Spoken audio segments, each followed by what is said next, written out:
Look at me. I am valuable.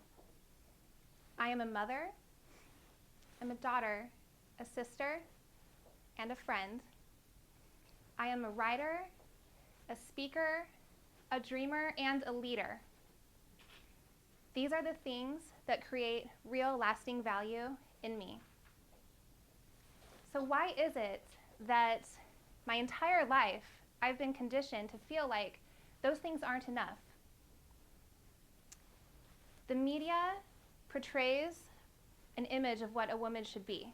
They teach us that we need to look a certain way, we need to act a certain way, we need to be this to be accepted. And men are being taught by the same people what to value in a woman.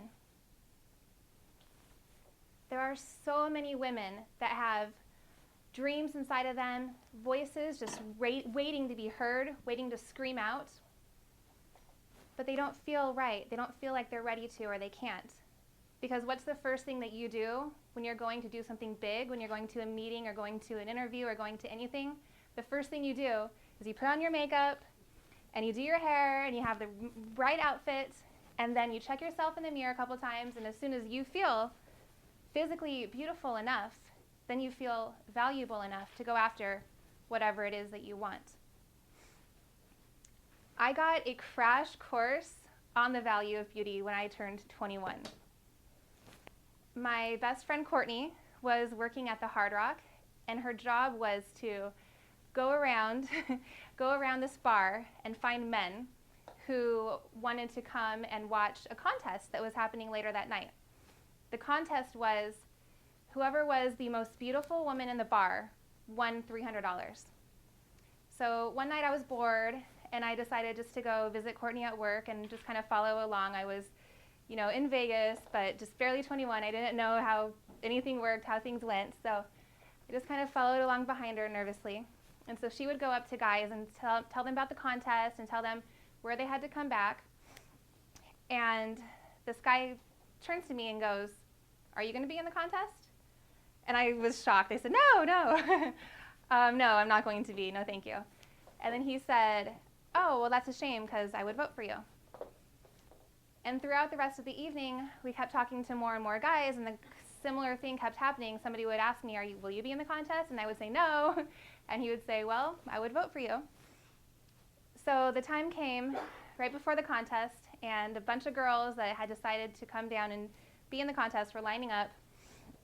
For some reason, actually I was watching the audience fill up, and I was noticing that it was all of the same people that I would talk to that night.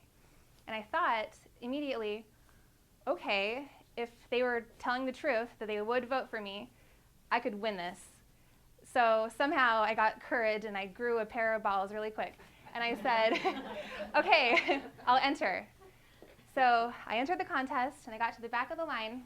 One by one, I watched as these girls paraded themselves in front of this big group of guys, took stage on this little round stage, and posed and showed skin and pushed their boobs up and anything to get an applause, because you won by applause. So finally it was my turn, and I took the stage. I got up there, and I was so nervous. I'm just standing there like awkwardly. I didn't know how to hold my body, and I kind of like did this weird wave, and the audience erupted. And I won. I won $300 by standing on stage for 2 minutes after hanging out with my girlfriend for an hour. Now, at this time, I was working a full-time job. I was working on my business, and I was lucky to make $300 in a single week. So this was pretty exciting for me. So the next week, I decided to do the same thing. This time, I was a little bit more prepared. I teased my hair big, and I put on high heels, and I pushed my boobs up, and I went back to do the same charade that I'd done before, but this time I was totally bullshitting. So I tried to portray the shy girl that I actually was the week before, and followed my friend Courtney around promoting the contest. And when a guy would say, will you be in the contest? I had every intention of being in it, but I would say, "Oh, no, I don't think so. Why? Would you vote for me?" And once again, we got on the stage, did our thing. This time I was a little bit more confident. I was a little bit more playful, and I won again. I pulled this stunt for 3 months until the contest finally ran its course, and by then I was depending on that $300 a week as part of my income. I realized how easy it was to make money by doing nothing and being beautiful, so I decided to pursue modeling.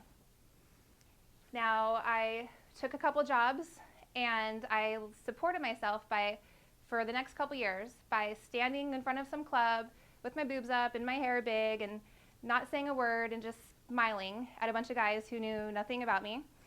And I would make more money in that 2 to 3 hours a night than I would make throughout the entire week, busting my butt and doing everything I can to work on my business and my profession. Now, I was learning what people, and more in particularly men, valued and what people were willing to pay for. This started to translate into my real life as well. I wasn't just working to try to make money here and there.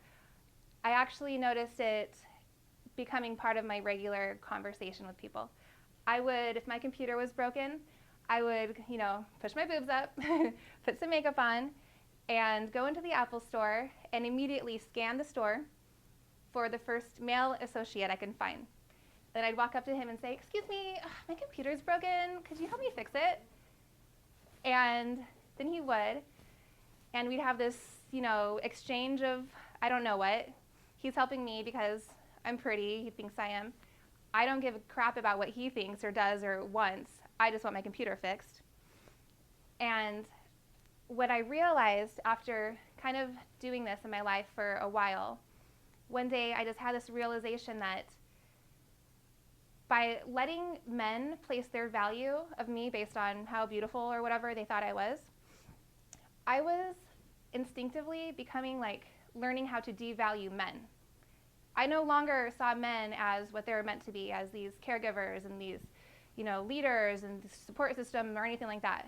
I was just seeing these groups of superficial guys who were just shallow nothingness, really.